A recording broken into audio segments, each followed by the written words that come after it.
ठाकरे सेनेचे खासदार नागेश पाटील आष्टीकर काल रात्री दिल्लीला रवाना झाल्याची माहिती मिळते।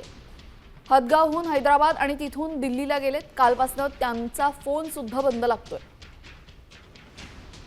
त्यांच्या घराबाहेरून आढावा घेतलेला आहे आमचे प्रतिनिधी संजय सूर्यवंशी यांनी। पाहूयात।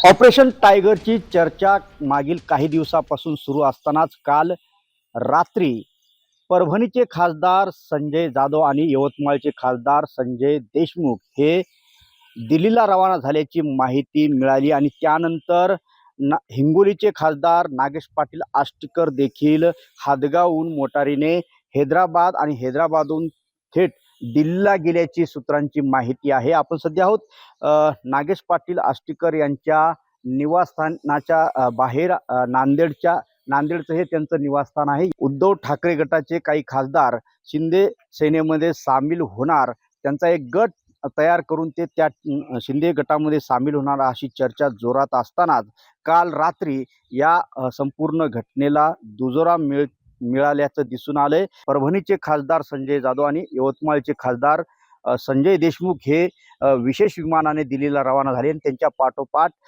नागेश पाटील आष्टीकर देखील हैदराबाद मार्गे विमानाने दिल्लीला रवाना झाल्याची माहिती आहे। संजय सूर्यवंशी, साम टीव्ही न्यूज, नांदेड।